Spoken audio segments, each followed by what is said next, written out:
हो मंडळी हो, हॉटस्पॉट इथंच आहे बर का. तर मग चला चॅनलला सबस्क्राईब करा आणि घंटी नक्की वाजवा. तर रसिकजन मायबाप होय यंत्रयुग. सकाळी सकाळी येणारा वासुदेव आता खेड्यापाड्यात वासुदेवच येत नाही. शहरात कुठून येणार? जिकडं तिकडं घाणच घाण. सकाळी सकाळी येणार वासुदेव. सकाळी 4 वाजता आमची संस्कृती बघा किती महान. आणि संस्कृती जर विसरले तर आमचे आजी आजोबा आमचे वडील आई हे सांगतील, पण आमच्या मुलांनी काय सांगावं त्याला माहितीच नाही.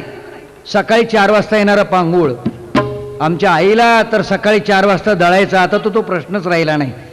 आमची आई सकाळी 4 वाजता ज्यावेळेस दळायला बसायची तिला निश्चित माहिती होतं की सकाळी सकाळी येणारा वासुदेव त्याच्यासाठी पसाभर धान्य मला काढून ठेवायचं.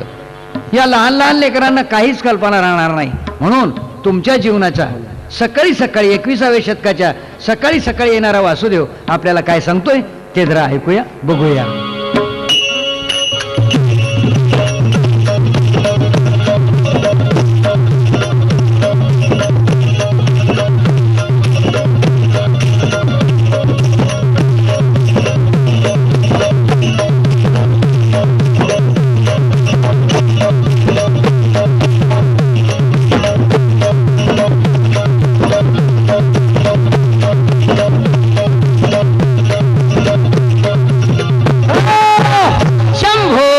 शिवशंकर हर हर हर हर महादेव. अहो राम पहारा मध्ये आला वासुदेव टाळे वाजे चुना राम टाळे वाजे चुना चुना पण झोपू नका तुम्ही काने ऐका. अहो झोपू नका तुम्ही काने ऐका जरा ध्यान देऊ.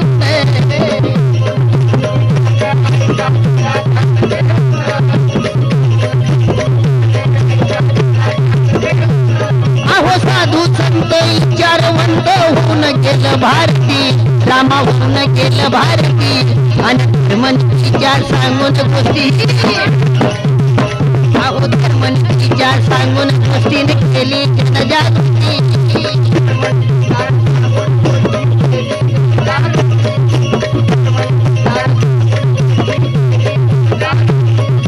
त्यानं देवानं रेड्या बंदी देवकी हो पाहिला त्यानं देवकी हो पाहिला आणि पाषाणाचा देव नामदेवा संघ जेवला.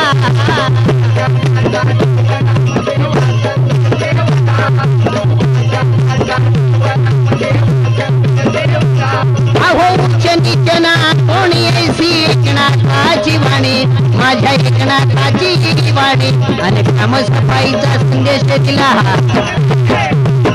अहो ग्रामसफाईचा संदेश दिला त्या गाडगे महाराजांनी.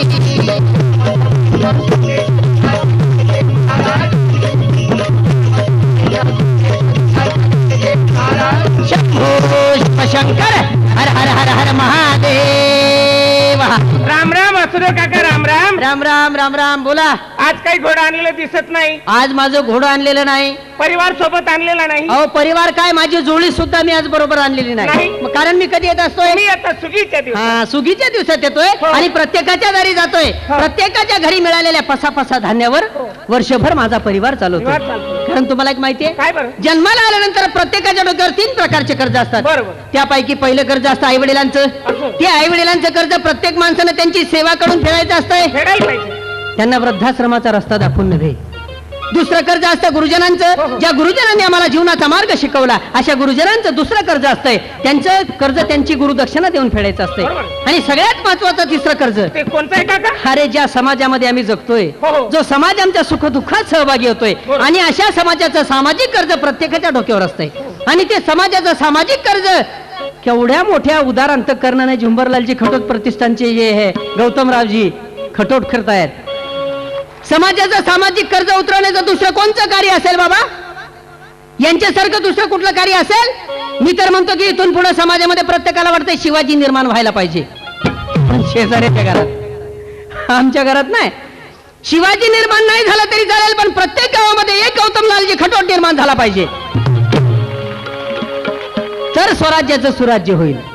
आणि त्यांना उत्तेजन देण्यासाठी, कारण असे विस्तव आहेत, पण त्यांना फुलवण्यासाठी फुंक घालणारा भरतभाऊ रामदासी सारखा फुंकार्या सुद्धा पाहिजे. कारण विस्तवाला पेटवण्यासाठी फुंकण्याची गरज असते आणि फुंकण्यासाठी चुलीत जळणारं लाकूडही तसंच असावं लागतंय बरं का.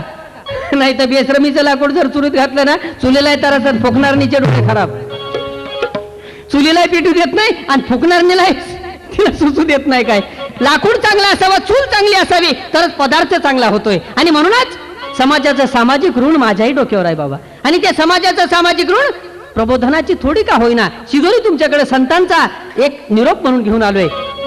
तुम्ही काही दिलं नाही, मी काही घेतलं नाही आणि दिलेलं कधी घेतल्यानं पुरत नाही. पण समाजाचं सामाजिक ऋण प्रबोधनाच्या दृष्टिकोनातून फिटावं म्हणून तुम्हाला मी सांगायला आलो बाबा, काही घेण्यासाठी नाही. कारण संतांनी पूर्वी सांगितलंय की बुडते हे जन देखावे ना डोळा, म्हणून कनवाळा येतात. या बुडणाऱ्या जनाचा संतांना कनवाळा येत होता आणि त्या कनवाळ्यापोटी संत सांगत होते, अरे बाबा तुला जर या मानव जन्मातून तरुण जायचं असेल ना तर फक्त एकच मार्ग आहे. याच्यासाठी काही कष्ट करू नको, काही संपत्ती जमवू नको, कुठल्या प्रकारचं विद्यापीठामध्ये शिक्षण घेऊ नको, काय नाही.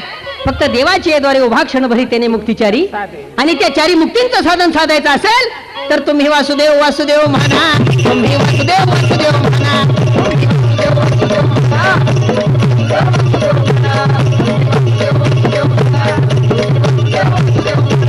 तुम्ही वासुदेव वासुदेव म्हणा, तुम्ही वासुदेव वासुदेव म्हणा, तुम्ही वासुदेव वासुदेव म्हणा, तुम्ही वासुदेव वासुदेव म्हणा, तुम्ही वासुदेव वासुदेव म्हणा,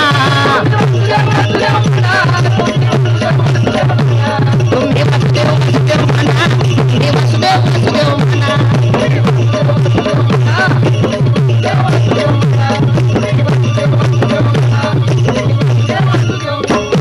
अहो का तुम्ही वासुदेव आहे का, चित्त ठाई ठेवून भावे का, डोळे झाकून रात्र करू नका, काळ करीत बसला असे लेखा. तुकाराम महाराजांचे भाऊ सांगतात हे मी नाही गातो, मी ऐका तुम्ही. मग त्यांना गाता येत असेल म्हणूनच ते म्हणतात ना बाबा गातो मी. मग आम्हाला काय सांगितलं, ऐका तुम्ही, आम्ही ऐकतो. अरे ऐकलं असतं तर इतके जमले असते का, ज्याला समजलं ते घरीच राहिले असते. परंतु आम्हाला समजलंच नाही काही म्हणा म्हणून दररोज आम्हाला यावं लागतं आणि ऐकावं लागतंय. एकदा जर ऐकलं ना तर ते पुन्हा विसरलं नाही पाहिजे. मग जन्माचा फेरा चुकवायचा असेल तर एकदा ऐकायची गरज आहे का हजारदा, एकदाच ऐकायचं आणि एकदाच नामस्मरण असं करायचं की जन्म मरणाचा फेरा चुकला पाहिजे. 84 लाख योनीच्या फेऱ्यामध्ये अडकलोच नाही पाहिजे आम्ही. कारण हे एक जंक्शन आहे, रेल्वेचं जंक्शन आहे. रेल्वे कुठल्याही रेल्वे स्टेशनवरून फिरेल का, साध्या स्टेशनहून तर फिरतच नाही. त्याच्यासाठी जंक्शन असावं लागतं आणि ते जंक्शन 84 लाख योनीचा फेरा चुकवण्याचं जंक्शन असेल तर ते मानवदी आहे. कारण याच जन्मामध्ये परमात्मानं आम्हाला ऐकण्याची, समजण्याची, बुद्धीची ताकद दिलेली आहे आणि ती ताकदीचा उपयोग कसा करावा, आम्हाला जे दिलंय त्याचा उपयोग उलटाच करतोय आम्ही आणि ते उलटा करतोय. म्हणून तुकाराम महाराजांचे भाव सांगतात की गातो मी वासुदेव ऐका, चित्त ठाई ठेवून भावे का. चित्त आमचं एका ठिकाणी पाहिजे. आजकाल चित्त आमचं एका ठिकाणी आहे का, एका ठिकाणी चित्त नाही म्हणून तर आम्हाला शांतता नाही आणि आम्हाला शांतता नाही म्हणून तर आम्ही भरकटल्यासारखी फिरतोय. आमच्या तरुणांवर पाश्चात्य संस्कृतीचे संस्कार होत आहेत. अरे पाश्चात्य संस्कृतीपेक्षा आमची संस्कृती किती महान आहे. आज इंग्लंड अमेरिकेमध्ये आमच्या ज्ञानेश्वरीचं पारायण चालू आहे आणि आमचा तरुण विद्यार्थी बघा कानामध्ये बाळी काय घालतोय, केस काय वाढवतोय, कोणते आता फाटके कपडे घालायला लागलेत बघा. फाटके कपडे मुंबई पुण्याला, आमच्याकडे अजून ते लोण आलं नाही पण त्या कपड्याला उलट शिवलेलं आणि त्याचे दोरे बाहेर लोंबतायत. इकडं फाटलेलं तिकडं फाटलेलं. ते फाटलेलं कधी गावात आलं ना तर ग्रामीण भागातला आमचा एखादा शेतकरी बाबा असला का रे याला कपडे भेटत नाही काय, कोणी पोरगीच देणार नाही.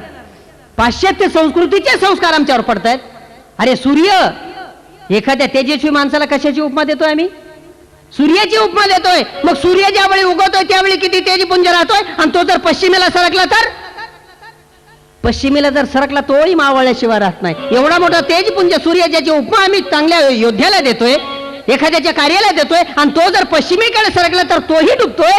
तुम्ही तर पाश्चिमात्य संस्कार काढल्यानंतर मला सांगा तुमचे काय हाल होतील. आम्ही तर सामान्य माणसं आहोत. मग याचा विचार करायचा. म्हणून तुकाराम महाराजांचे भाव सांगतात, राम राम स्मराधी लाहो करा गाठ घाला मुळबंदी, सांडावा उग्या उपाधी लक्ष लावो निरहा गोविंदी. आम्ही जन्माला आलोय फक्त पदव्या कमवण्यासाठी. उपाधी म्हणजे पदवी, आणि पदव्या किती कमवणार आहे, किती पदव्या कमवल्या तर त्या पदव्यांचा काही उपयोग नाही. आमच्या मुख्य पदव्या 2-4च आहे. जन्माला आला की चिरंजीव, थोडं मोठं झालं की कुमार, त्याच्यापेक्षा थोडं मोठं झालं आई वडिलांनी लग्न करून दिलं की श्री राव पाटील काहीतरी पदवी लागते आम्हाला. त्याच्यापेक्षा मोठं झालं, समाजासाठी काही सामाजिक कार्य जर चांगलं केलं गौतमजी सारखं, तर आम्ही त्याला आदरणीय म्हणतोय, भरतभाऊ रामदासींना वंदनीय म्हणतोय. आणि शेवटची एकच पदवी कळविण्यात अत्यंत वाईट वाटते की एवढ्याच पदवी आहे आणि याच्यासाठी कशाला बरोबरी करायची बाबा. म्हणून तुकाराम महाराजांचे भाव सांगतात की राम राम स्मरा आधी, लाहो करा गाठे घाला मुळबंदी. आधी स्मरा. आम्ही आधी स्मरण करतोय. किती आम्ही कोत्या मनाचे आहोत. 1 तास जर घराच्या बाहेर निघलो, घरची मंडळी जर घरी असेल तर आम्ही इथून मोबाईल लावतोय. काय चाललंय आम्हाला. आता 5 वाजता इथं आलो, सकाळपासून घरून निघालोय, आतापर्यंत 100 फोन केले. घरची परिस्थिती कशी आहे. आम्ही घरचा वेध घेण्यासाठी जर मोबाईल करतोय आणि त्याची लाईन जर व्यस्त असली तर आमचा 5-5 मिनिट नंबर लागत नाही. एकदा लाईनवर आलं तरच लाईन लागते. मग ज्या घरून आलोय आम्ही, जे आमचं खरं घर आहे, त्या घरून आल्यानंतर त्याचा मोबाईल तर कधी त्याची लाईन व्यस्तच नाही. तुम्ही कधी नंबर लावा की हॅलोच म्हणताय तिकडून. कधी लावला मोबाईल, कधी हॅलो करून पाहिलं त्याला नाही. मग त्याला जर मोबाईल लावत नाही, खऱ्या घरच्या घरजनाला आम्ही मोबाईल लावत नाही, तर मला सांगा आमची गत कशी होईल. म्हणून म्हणतात की गाठे घाला मुळबंदी, सांडा वाहू घ्या उपाधी, लक्ष लावणी राहा गोविंदी. आणि रामस मरा आधी अधिका. आम्हाला भरोसा नाही ना बाबा आम्ही कधी मरणार आहेत. इथून आम्ही घरी जाणार आहे याचा भरोसा आहे कुणाला. कुणाच्या कपाळावर शिक्का आहे. शिक्का जर असता तर काय झालं असतं. समजा आमच्या कपाळावर परमात्मानं शिक्का मारून दिला असता, हे 50 वर्षाचं, ते 70 वर्षाचं, या 80 वर्षाचं, हे 60 वर्षाचं, काय झालं असतं. या आयांनी लेकरांना पाजलं नसतं हो. शेतामध्ये काम करायला जर गेल्या आणि एखादीचं पोरग झाडाला टांगलेलं आहे, झाडाला म्हणजे टांगलेलं म्हणजे बाबळीच्या झाडाला झोका बांधून टांगलेलं, ते टांगलेले लेकरू जर पिण्यासाठी रडायला लागलं, भूक लागली ना, तर दुसरी म्हणते तिला, अगं ये, हे पोरग मरायला लागलं ना, मरायला आलं ना, याला पाच. तिने म्हटलं असतं काय मरत नाही, शिक्का आहे त्याच्या कपाळावर. म्हणून परमात्माने ही बेग त्याच्या हातामध्ये ठेवली. आमच्या कपाळावर शिक्का नाही, आमचा विश्वास नाही, क्षणभंगूर नाही भरोसा. वारे सावध तोडा माया आशा, नाहीतर गळा पडेल फाशा. पुढा थोडा आहे ओळसा गा, पुढे मोठा ओळसा आहे आणि तो ओळसा चुकवायचा असेल तर तुम्ही वासुदेव वासुदेव म्हणा, तुम्ही वासुदेव वासुदेव म्हणा, तुम्ही वासुदेव वासुदेव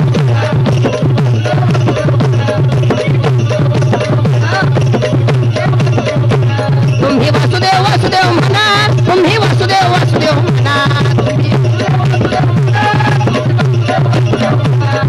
वासुदेव वासुदेव म्हणा, तुम्ही वासुदेव वासुदेव म्हणा, तुम्ही वासुदेव वासुदेव म्हणा, तुम्ही वासुदेव वासुदेव म्हणा.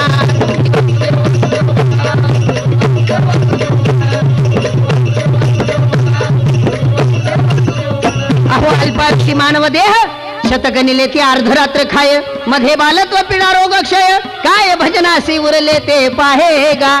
वर्षातून एकदा महोत्सव होतोय आणि या महोत्सवाला आम्ही सगळेजण हजर राहतोय. आणि हा महोत्सव संपल्यानंतर फक्त चर्वण चर्चा करत राहतोय. काय महोत्सव झाला होता, आमच्या महाराजांचं कीर्तन असं झालं, तमक्या महाराजांचं कीर्तन तसं झालं, भारुडासारखा तर कार्यक्रमच नाही झाला. पण त्याच्यातून आम्ही काय घेतलं. आम्ही आयुष्यभरात काहीच घेत नाही. म्हणून सांगताय तुकाराम महाराजांचे भाऊ की अल्पायुष्य मानव देह, शत गणिले ते अर्धरात्र खाय, मध्ये बालत्व पिढा रोग क्षय, काय भजनासी उरले ते पाहेगा. इतकं सगळं कमावतो आम्ही कशासाठी बाबा. मला सांगा याच्यातलं काही बरोबर जाणार आहे. आमच्यामध्ये इतक्यामध्ये बसलेला एखादा 10 कोटीच्या वरती नसेल श्रीमंत, लय लय झालं तर 10 कोटी रुपये असतील त्याच्याकडे. पण सिकंदराचं सगळं जग जिंकलं होतं. सगळं जग जिंकल्यानंतर सुद्धा सिकंदराची आशा नाही मिली. अमृताच्या शोधामध्ये निघाला की जर मला अमृत मिळालं तर मी जगाचा जगज्जेता राहील, माझ्यानंतर कोणीही चक्रवर्ती होणार नाही.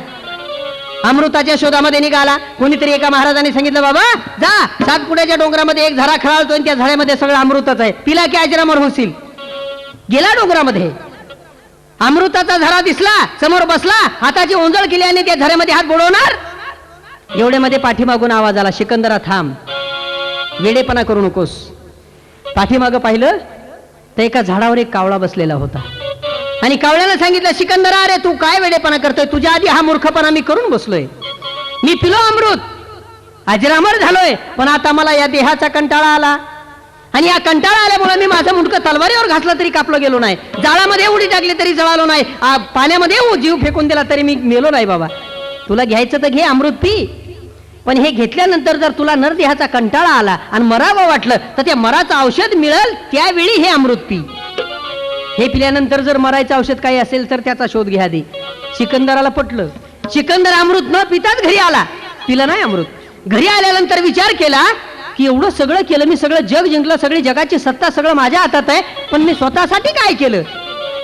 आणि मग पश्चाताप झाला, पण वेळ निघून गेलेली होती.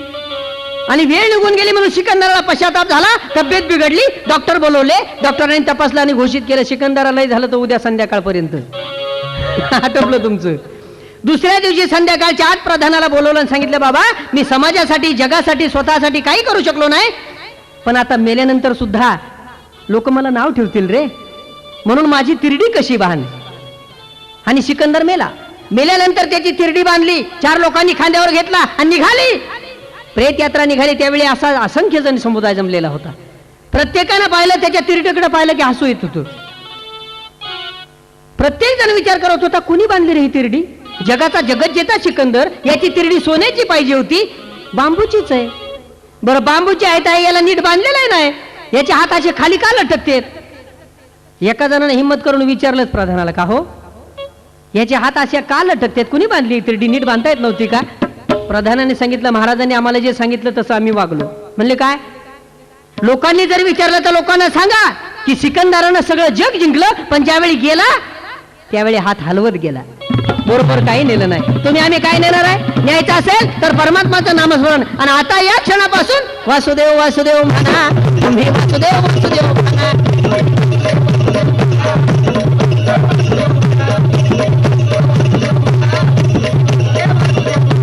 तुम्ही वासुदेव वासुदेव म्हणा, तुम्ही वासुदेव वासुदेव म्हणा, तुम्ही वासुदेव वासुदेव म्हणा, तुम्ही वासुदेव वासुदेव म्हणा, तुम्ही वासुदेव वासुदेव म्हणा, तुम्ही वासुदेव वासुदेव म्हणा.